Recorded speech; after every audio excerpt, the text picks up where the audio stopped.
Hey everyone, and welcome to INE Live. I am Brooks here. I'm going to be the guest today. It is Tech Tuesday, so we're going to be diving into some cloud stuff today, something I'm very, very passionate about. But before we even jump into that, let me just remind everybody that we do have the chat open. Any questions you have, just pop them in there. Be sure to put a Q at the beginning so that we'll know that you have asked a question. Also, we're streaming across multiple, or INE Live is streaming across multiple platforms. So LinkedIn, Facebook, YouTube, Twitter, Twitch. If you're one of those platforms, so you don't miss any of our shows that are coming up, be sure to subscribe to us on that particular social media channel, and we'll make sure that you stay in the loop about all the things that are going on at INE, all the discussions that are coming up about tech, and particularly on Tech Tuesday. So again, we're going to be streaming. If you have any questions, jump into that chat. We've got lots of folks watching it right now. We'd love to have your questions. So as I said, it's going to be a cloud day. This is awesome. It's cloudy outside. It's a great day to talk about this tech. So to help me do it, I have got two folks that I've really been excited about bringing on to meet you. So the first one is Dr. Melissa Harris, really my partner in crime when it comes to content. Hey, Melissa, how are you doing today? Hey Brooks, it's so great to be here. Welcome everyone, and yeah, I'm thrilled. It's not a cloudy day here in New York, but the sun is shining. But I'm sure we're gonna get your weather soon. Oh yeah, it's always the way it works. It just flows up from us and it finally gets to you all, but it's usually 10 times worse by the time it gets to you. So thanks for being on, Dr. Harris. We appreciate it. Also, along with us today is our Director of Cloud Platform. Yes, our director's here, Nishant Sharma. Hey, Nishant, how are you doing today? Hi, Brooks. I'm good. How about you? So, I'm yeah, doing very well. I'm not really sure if it is cloudy here or not because in my part of globe it is right now it is night, so can't really tell. But yeah, Oh, happy where are to you be here. at, by the way? I didn't even think to ask you. Where are you transmitting from today? So I'm currently in India. Okay. So we are all over the globe today. Outstanding, outstanding. So, yeah, what we wanted to talk about, everybody, was to give you a bit of update on the INE cloud material. That is the things that Melissa and I have been working on, and the entire cloud team have been putting out there. So it's not just us, as well as I want to show off our new Azure labs that we've got that Nishant and his team have been putting together. They're really exciting, and it's a lot of fun because more than anything, what it's going to allow us to do is deliver to you that multi-cloud experience that companies are just absolutely expecting now of people that are coming into the space. And with that focus, AWS and Azure, with Azure being the one that we want to show you today. But before we do that, let's do a bit of content update. Melissa, are you ready? I'm Just ready, you and me Brooks. on this one. Yeah, just you and me. So, for those of you who haven't seen, we just released two basics courses, and these are kind of different. And if you want to talk about why we sort of approached it the way we did, Melissa, that would be awesome. But what we did is we created an AWS basics course and an AWS infrastructure basics course. And notice I said basics. It's a different sort of approach to how we do something like this, because normally when an organization teaches something like this, it's very compartmentalized. So, Dr. Harris, how was sort of our approach different when we jumped into the space? Yeah. So what we really focused on was, as you said, we're teaching the basics of security and infrastructure as code, and so these concepts are going to be woven into all of the courses in this engineering learning path that Mm-hmm. that we're developing. And so really, it's like, how do we teach about, like, we're going to teach security and IAM principles and basics around that. I keep using that word, but we're going to keep repeating. We're going to keep bringing up these concepts over and over again. And all of our labs, well, not all of them, but a majority of the labs are going to keep um, talking about, and students are going to be getting their hands onto, like, using infrastructure as code, because we think that's a really fundamental skill set that they need to advance their careers and what a lot of Right. employers are looking for. And so you're going to see that over and over again in the labs, and they're going to build on each other. Exactly. It's so interesting that you brought that up because, for you and I both having a similar background, have taught in front of, major corporations, lectured in front of major corporations, consulted with them. One of the things that we consistently see over and over is that sort of like, okay, here's an hour and a half of security in the cloud. And then they just move on to something else. It's like, whoa, wait a minute. This subject has to come up over and over and over again. And I Yes. think you saw it just as well as I did. Not only does it apply to infrastructure as well, but depending on who you're talking to, they may not even talk about things like Terraform, which we'll be talking about, because as it seemed like when you and I were putting the material together and we were talking about it, as we looked out at what companies were requesting in terms of skill set, we kept seeing Terraform over and over and over. So it just Yes. becomes like, you've got to know this. Yes, absolutely. Yeah, and that's definitely one of the like for cloud engineers, that's definitely a fundamental skill set that you need to have. And so I'm definitely building that into the networking labs. Cool. Very good. Now, let's talk about the stuff we're working on right now. So, this is rolling out right now, folks. We're working on it. We're getting it finished up. We're in our last few weeks of getting the content ready. Stay, don't say much. Keep it a secret. But I what we're can't, doing, Rex. I Dr. Harris has been working on AWS networking. And there's something that has to be said here because this is a very cool thing. Because I'm going to tell everyone watching, if you're watching this in a future recording, you're going to see Dr. Harris do something that is, to my knowledge, hasn't been done yet. And it flows from this. And Chicken and I can both tell you about this. I have literally stood in front of, name top 10 companies, and I've been talking to them about cloud and explaining to them about networking. And then I drop back to really simple things like, hey, do you know what this cider block means? And I'll put it up on a board so everybody can see it. And you look at the room and not a person has a clue what you're talking about. So it's sort of like with cloud, because cloud makes it so easy, those fundamental skills are missing. So, Melissa, tell me about tell us about what you've done in that space, and particularly tell us about a special guest you had to help make that stuff even more clear. Yeah, I mean, so I guess like I really just want to back up a second. And I mean, I don't want to give too much away, because I mean, I want to give enough away where you're like just as like Right, you can't right. wait to get started, but without spoiling everything. Like I think, I mean, again, one of the things that's most gratifying to me about being an instructor at INE is just that we're really developing all of our courses, the learning path, everything that we're doing is always student centric, and it's designed around helping them build their careers. And so all of the courses are designed around what are employers looking for, what is the industry looking for. And so we're designing, we're selecting and creating learning objectives with those job requirements in mind. So personally, I think that's just, it sets us apart, and I'm really excited about that. But with the networking course, like when I was doing my research for this and in the design stages of the course, I was noticing and like looking through job descriptions and talking to people that a lot of employers are looking for candidates that have a solid traditional networking infrastructure background or understanding.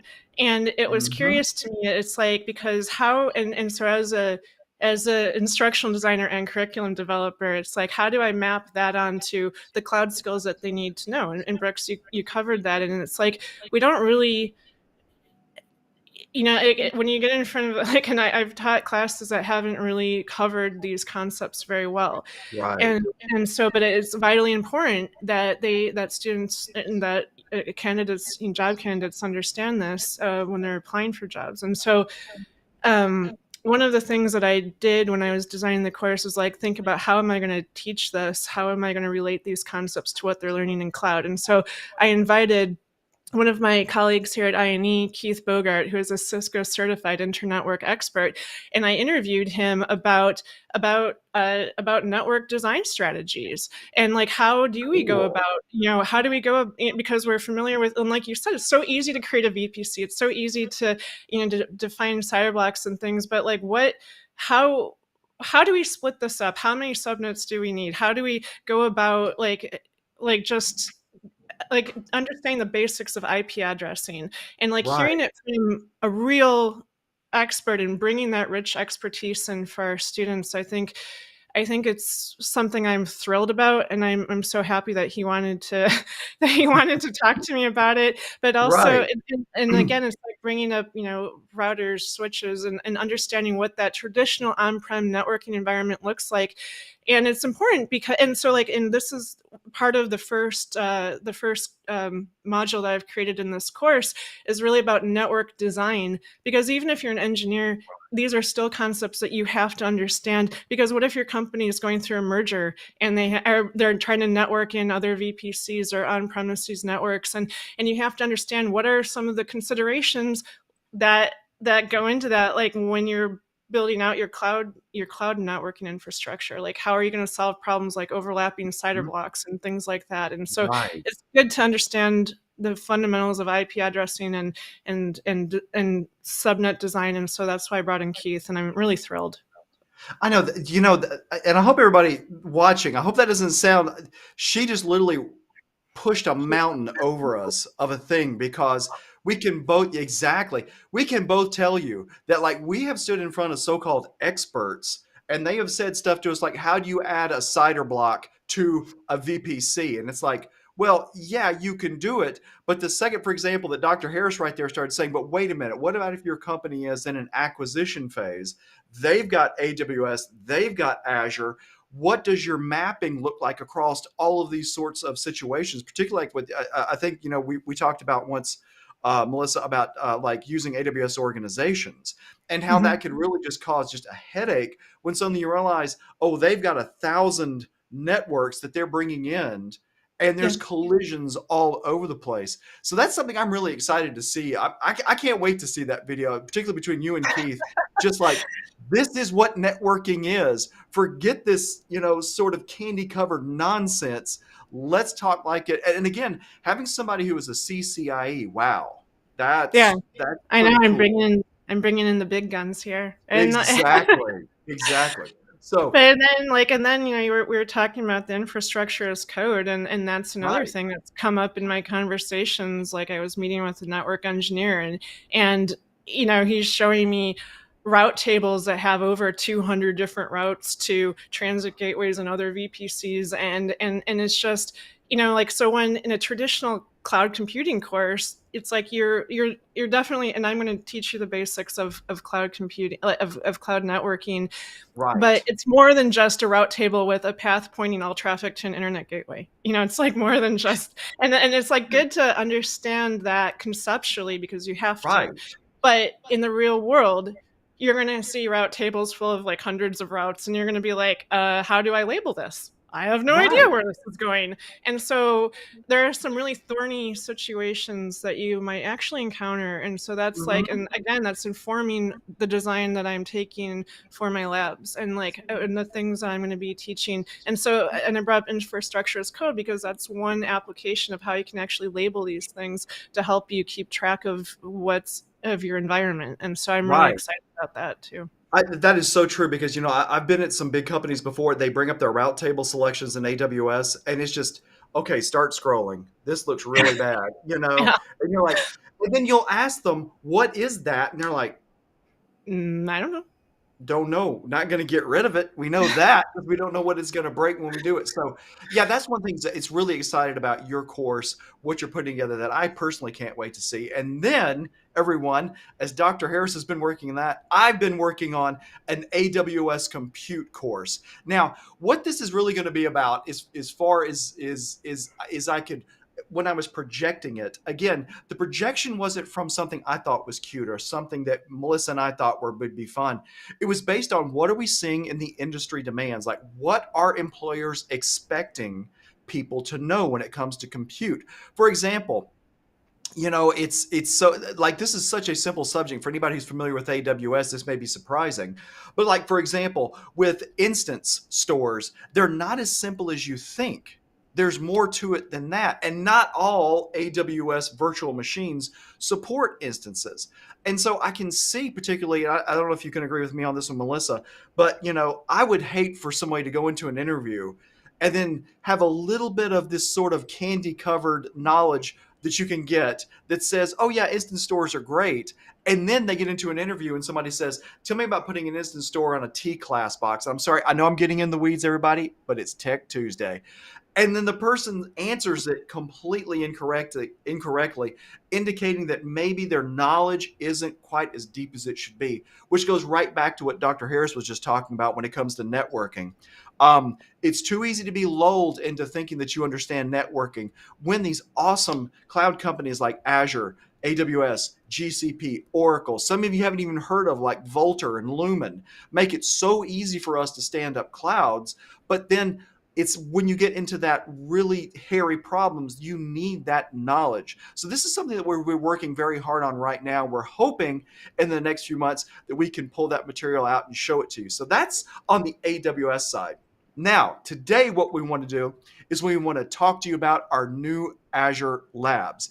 And this is exciting to me as somebody who's really a big proponent for AWS to be able to dive into Azure and not only understand what's going on, but realizing it's just a different flavor of the exact same thing. So to talk more about this, I want to bring in again our director of cloud platform. Oh, that's a lot, Nishant. So hey, Nishant, come on in. I've got a couple of questions I wanted to ask you. I'm gonna need my glasses for this one because I this is stuff that I'm really interested in and talking about with you. Um, when you were Sure. creating these, I know that you had heard from us and we were all crazy about what we were looking for. And I was wondering, could you tell me something like special about the design that you and your lab teams have created for us? Sure. So the Azure labs that you are currently seeing, these are the playground labs, as we like to call them internally. So Mm-hmm. what it exactly means is it's a constrained sandbox account that we are providing to the user. And Mm-hmm. the idea behind this is that whenever you are teaching people Azure how to do the basic things, and obviously gradually leading to the security part, one of the main hurdles that people find is to create their own Azure account and then clean it after each exercise. Oh yes. Clean it, then Mm-hmm. it will incur bills. So all of that problem Mm-hmm. is there.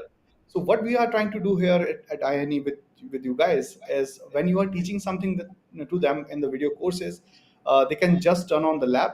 They will get this sandbox account, which will be managed by us, and they can do whatever you are teaching them in the class. It will work exactly Right. like that. It is the real Azure account. So there is Mm-hmm. no difference in doing this in our sandbox account and in doing the same in their own production environment. And this way, the hurdles will be down and they will be able to focus on the learning. So that is the main part about it. That I feel like you kind of did the same thing that Dr. Harris just did with me. Like a mountain came over, so I need to stop for a second and back everybody up and realize Nishant just said something big. Like when I've in the ICCA, the INE Certified Cloud Associate certification, that material, one of the big fusses I make is about setting up a proper billing alert system so that you know that you've gone over. But with what you've done for our clients, this isn't even a concern anymore. They can just jump in and have at it, and it's not even a concern or a worry, correct? That's correct. You don't have to create a demo account, which usually Hmm. takes longer for the newer people. So all of Right. that is within 5 minutes, you can do the practicals. Ah, very good. So, speaking of that, I've been kind of playing around. When will this be available? When can we start seeing this stuff on the platform? So that is the good part. It is already in open beta, so anybody who has access to INE portal can actually launch them. We already have 6 Azure Basic Labs online. We are going to add 7 more this week, and then once we go out of the beta part, after that you will see a lot of content rolling in. You will be Hmm. seeing a lot of basic labs and eventually the security labs.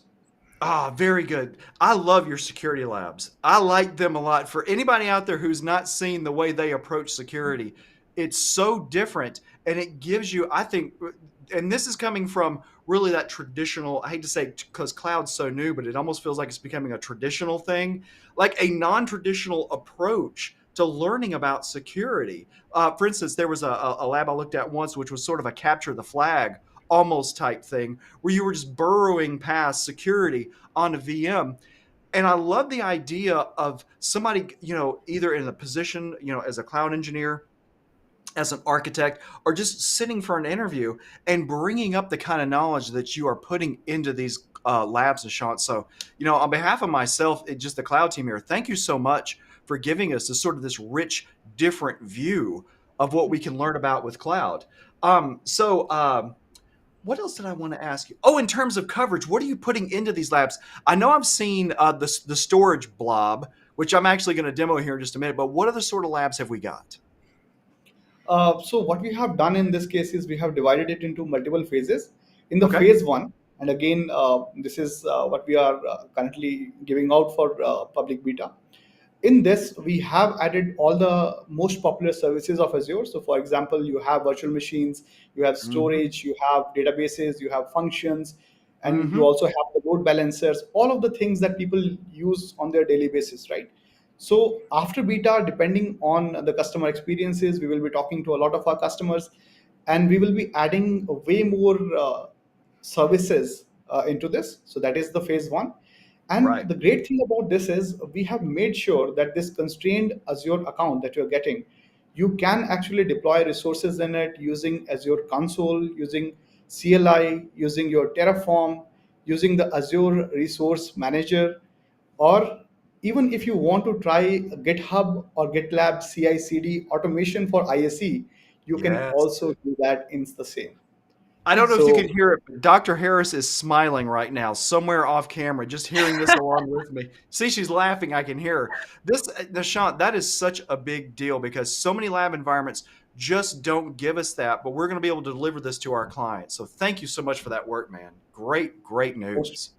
Yeah. and it is Yeah. not all. In phase two, we are going to build the Azure security labs. So, when we say security labs, so think of a vulnerable or, a rightly misconfigured Mm-hmm. infrastructure with Mm-hmm. some vulnerable code. So, for example, you have a deployed function which is vulnerable to some kind of command injection, and in the backend it is using a storage to store the files, it is using Cosmos DB to store the records, all of that, right? Right. So now think of it like this: you come into the lab, you want to learn about it, you just spin the lab, and now you have this exposed function, and using this as the entry point, you will now try to exploit all of the other components of the Azure, and all of this will be set up for you as soon as you press the lab start button.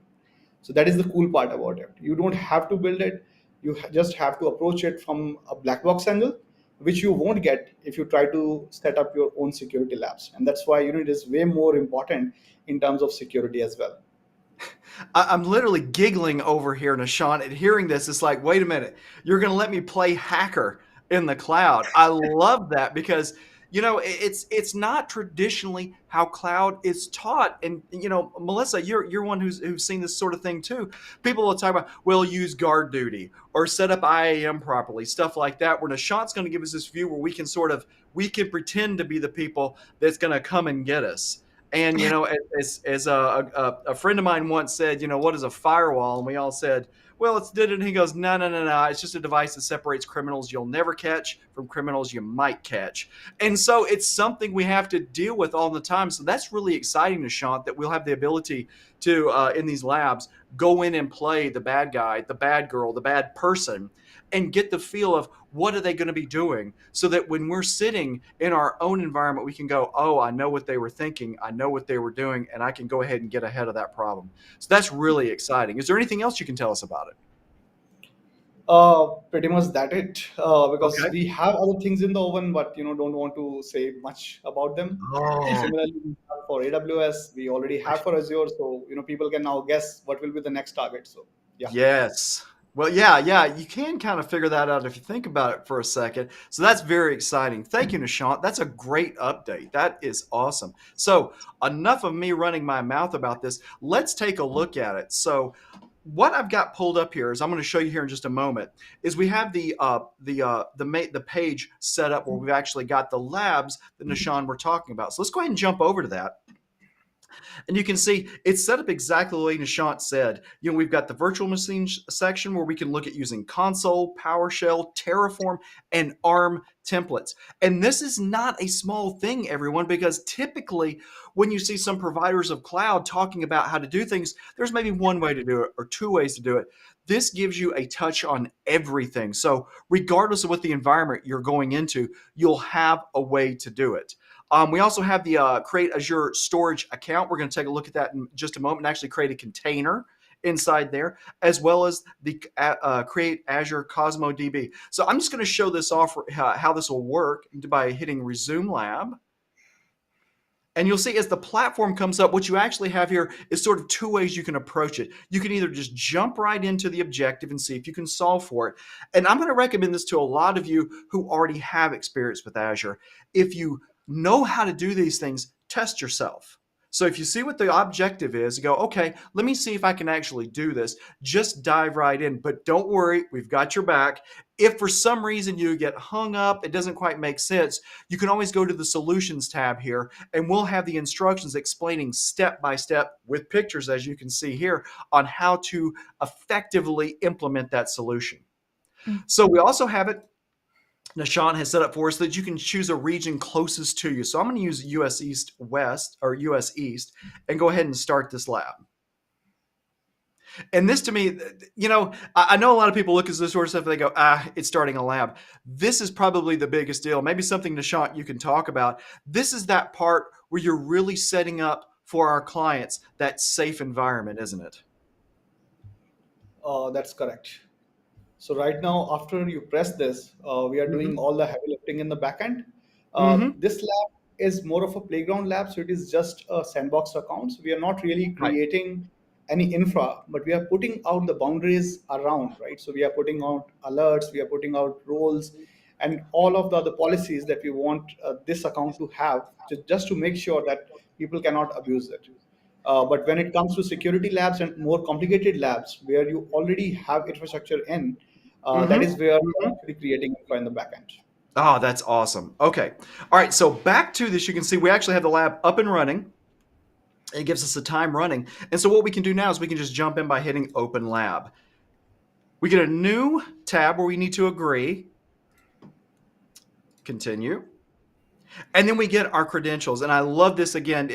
I know it seems like I'm making a mountain out of a molehill, but seriously, y'all, it is awesome to be given a playground environment where we can safely just play and we don't have to worry about some ridiculous charge showing up on our credit cards. So this is just really a big, big deal to me personally. So let me get a copy of that link. And something I'm going to suggest to everyone watching, whenever you're doing a lab like this, go ahead and open up a private window, open up an incognito window. That way, if you have a session state already in this particular browser, I'm using Safari, you won't step on that by logging with a different credential. New private window, and we'll pop in that URL. I'll actually slide this window just out of the way so we can focus on this one. There we go. I'll grab the username value.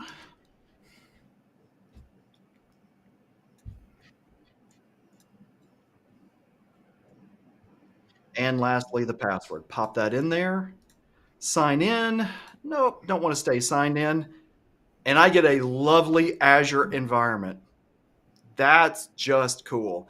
And by the way, y'all, I am AWS through and through. So when I go into these sorts of environments, it's really cool for me to be able to go in and just play around and learn about it. And this is something that you're really going to hear a lot from the entire cloud team and Nishant's team. Go into these environments, look at our courseware, learn, learn, learn, learn, because it's absolutely going to differentiate you in the marketplace. If you look at some of the reports that have come out lately, companies well into the 95th percentile of respondents are all saying they're multi-cloud. And this doesn't mean this old worn out idea of, oh, they've got everything in Azure, they've got everything in AWS, but they have a subscription like Salesforce. So their CTOs waving the multi-cloud flag. No, my friends, that is not the case anymore.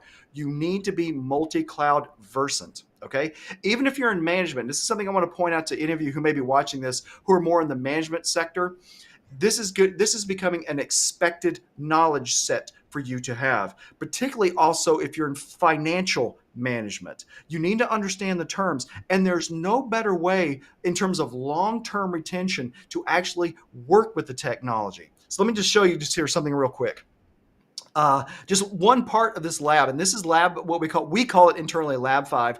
It's our Azure storage account lab. So what I'll do is I'll create myself a storage account. Create.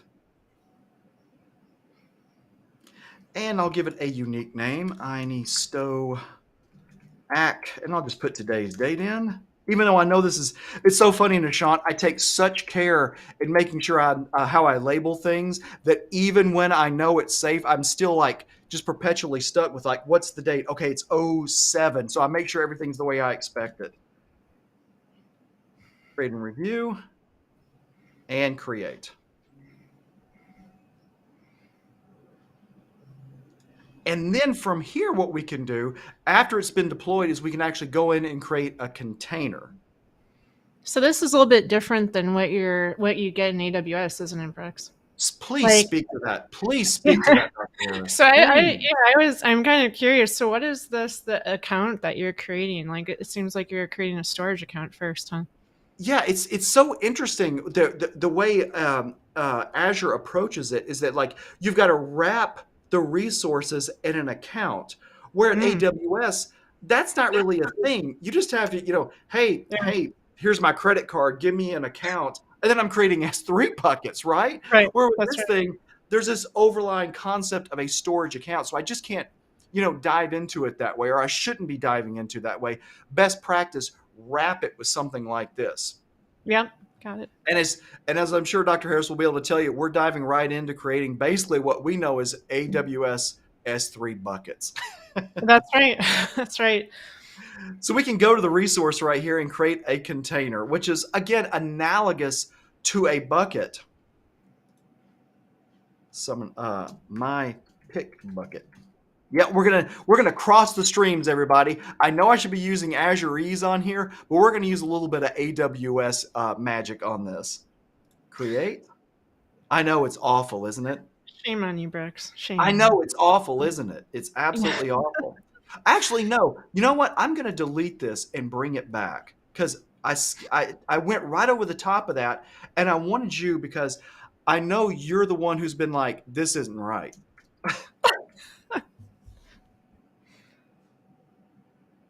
That option. Yeah, Go that's ahead. just Go ahead. I'm that's getting out of the it, way. coming from AWS, it makes me a little nervous. It makes me a little bit Why? nervous.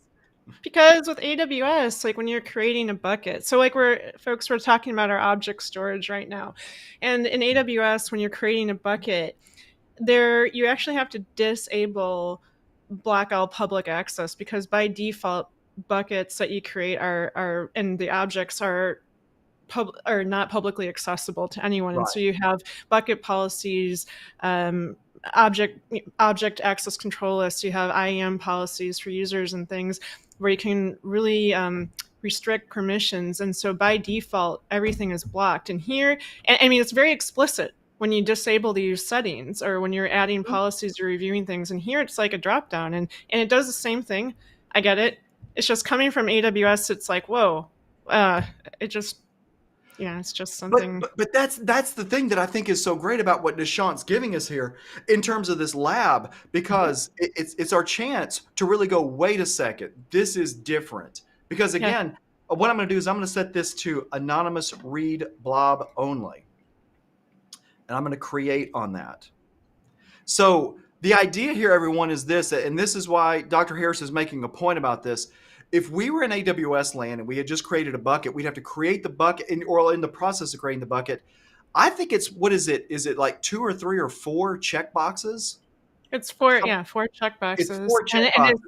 like front and center, it's the majority of the screen. If you're in the console, it takes it's like front Right. and center when you're creating a bucket. Yeah. And for anybody who doesn't understand, why that's there, why that sort of thing happens, it really comes down to this. I think AWS got tired of showing up in newspaper reports and social media reports about there's been a data breach at AWS. When it wasn't a data breach on AWS's side, somebody misconfigured a bucket. So Mhm. they've really put up this wall that says, are you sure? Are you sure? Are you sure? Whereas with a lab like this, you can see it was just a drop down. Yeah. So it's a really important, it's like such a non-trivial thing to think about and to consider, but it's right there in the console now that we have these Azure labs to actually look at. Yeah. And I think though that if you do have experience with one cloud provider, this interface is very intuitive. Either one is very intuitive. It's just they have slightly different looks and feel, of course. Yeah. But I, yeah. That's a great question for Nishant. Nishant, as I look at this lab and I think about the fact that, Dr. Harrison and I think about the fact that we have these analogs type technologies. Is this something we're going to see as we move forward with the other labs where we get this really cool opportunity to sort of compare and contrast between the tech? That's actually a very good idea. So we have not actually thought about it, but now you guys are discussing it, and now I'm thinking about it. So yeah, let's talk more.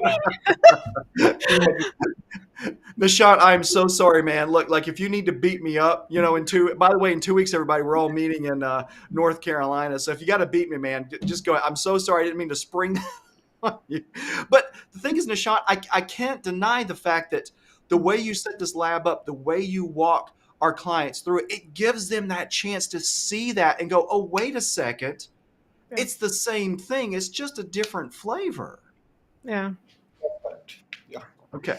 So just to prove the point to everybody that this thing is publicly accessible, if you go to upload, I can go grab an image. There we go.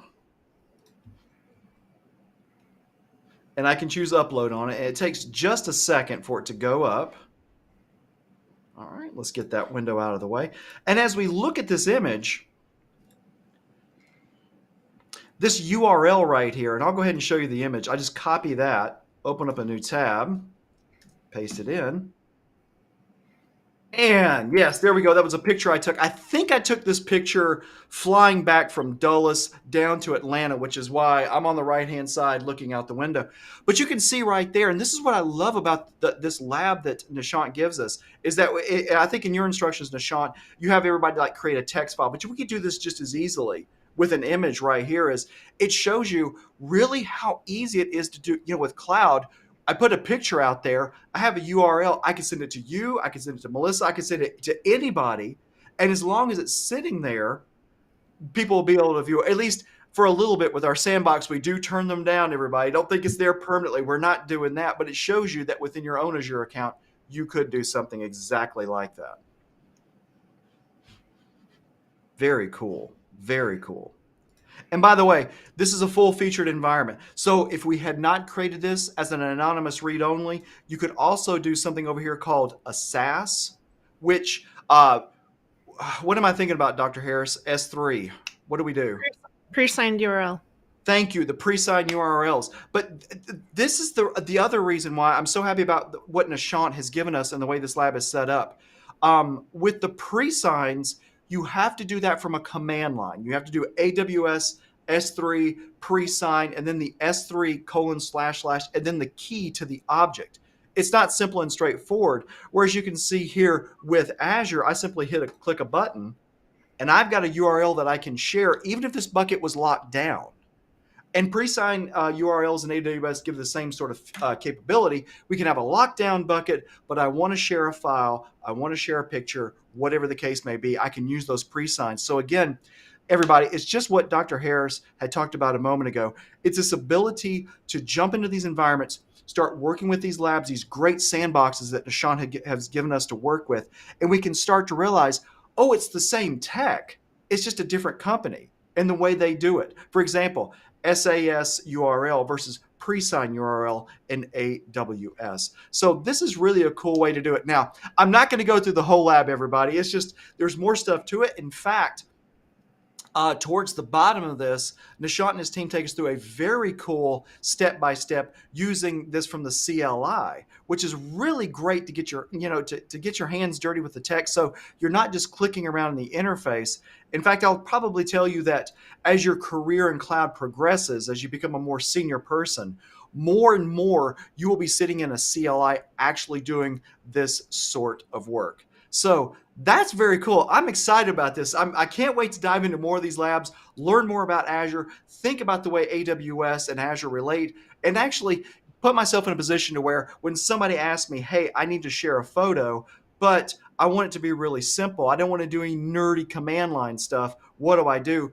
Azure actually has a way to do it that's really simple and straightforward. So with that actually kind of brings us to the end of the Tech Tuesday today. We just wanted to show you off this tech, this Azure Lab environment that Nishant is now given to us. Talk about the content that we are working on right now, the content that we've already put out. So with that said, let me step back for a moment. Is there anything you'd like to add, Nishant, before we go? You have covered it all.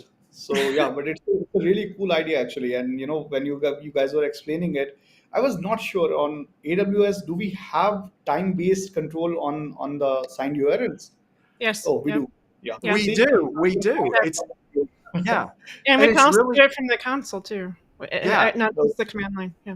Yeah, from great. and the thing about Nishant about that is looking at the way Azure does it. I can do it right there in the page, whereas it feels like with the AWS CLI, I'm nailing Jello to the ceiling. It's like, wait a minute, how does that command go? Did I format it correctly? Enter, brr, it blows up on me. So, but the thing about it is though, is that if you're really conversant with AWS, it's not a big deal to do that from the CLI.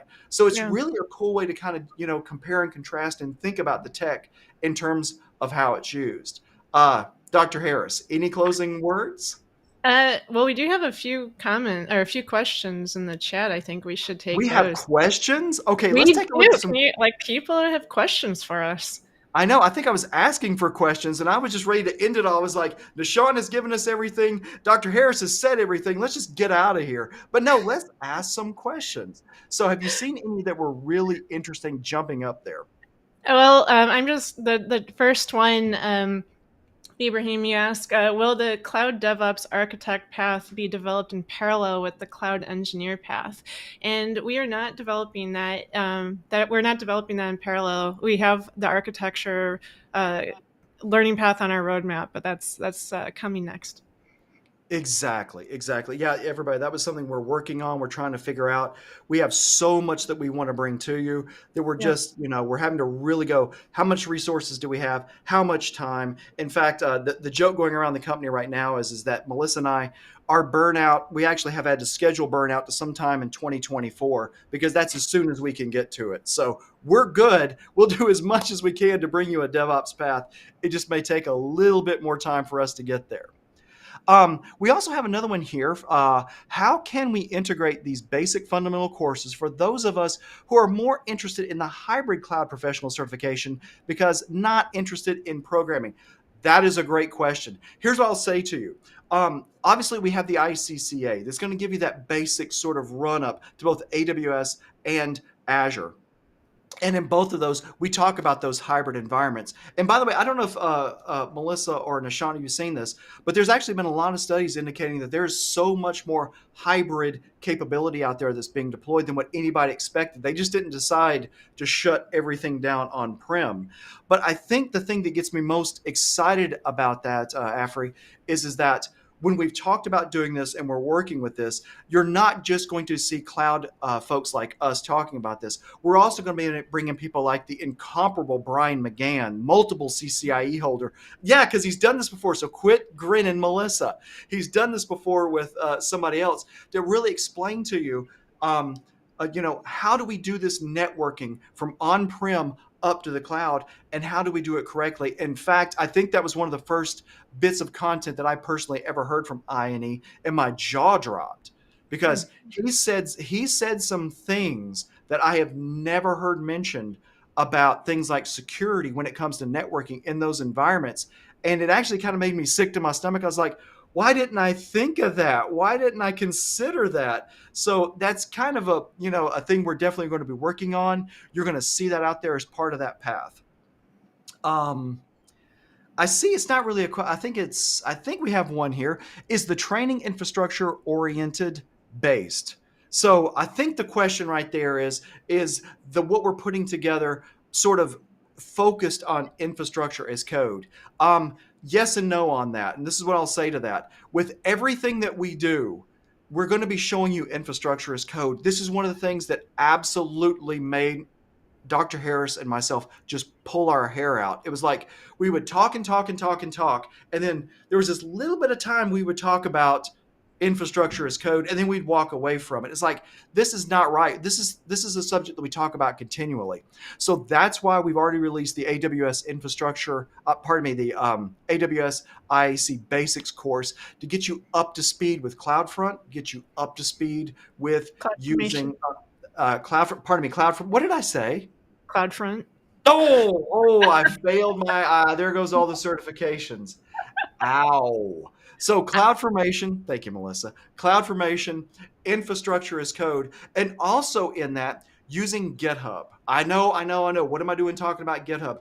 Everyone, GitHub is an integral skill that you need to have these days. It's expected. It's kind of like understanding how to, workaround in Slack. So it's something else that Dr. Harris and I are integrating in. So whereas it's not focused strictly on infrastructure as code, you can expect from us as we reach each new service, as we talk about it, to see something about infrastructure as code, whether it's cloud formation or Terraform or something along those lines, you'll see it.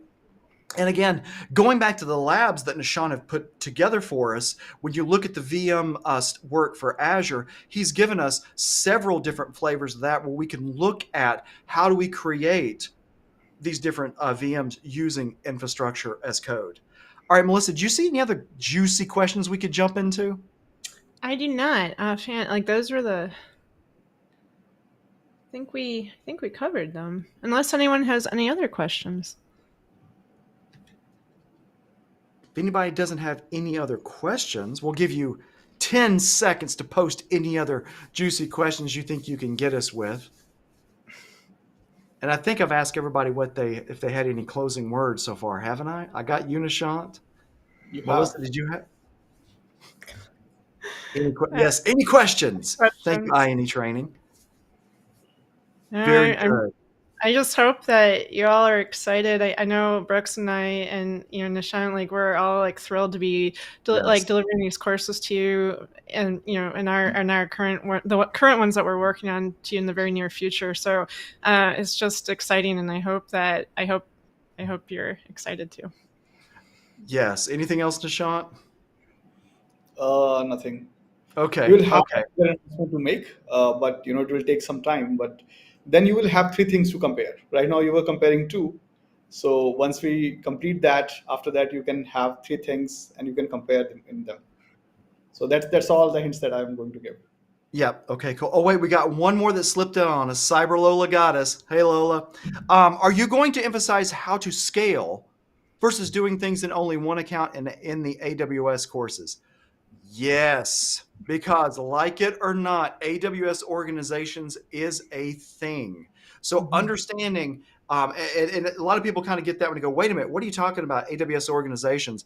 Folks, that's how most people run their AWS accounts. They have AWS organizations, they bring in multiple accounts, and you can actually do scaling across those accounts. There's different things you can do. So when we get to our reliability and high availability material, you can expect to see that kind of material from us and how that's actually accomplished in the cloud because it's absolutely critical how it's done correctly. But Yeah. more than that, and without either one of us giving away our real world experience, how to avoid the horror stories that have happened in cloud because there's some bad stuff that has slipped out, and we're going to try to make sure as much as we can that you're familiar with what that is so that doesn't ever get you.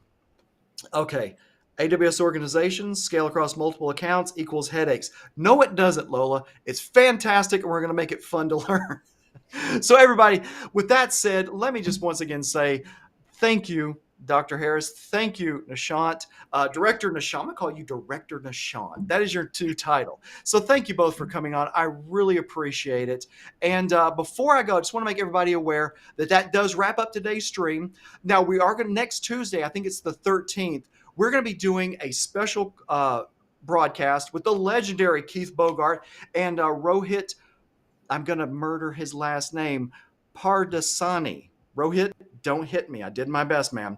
They're going to be talking about our new Juniper content on INE that they'll be releasing. And also, they're going to take you through sort of what we did here with a little bit of a demo to show you exactly what that Juniper material is going to look like. So, finally, with that said, if you're on the social media platforms, be sure to subscribe. We'd love to hear from you. We're always monitoring them. So even after this, if you have questions, be sure to put those out there and always bring those questions. We would love to hear from them. With that said, this has been INE Live. I hope you enjoyed it. Have a great rest of your week.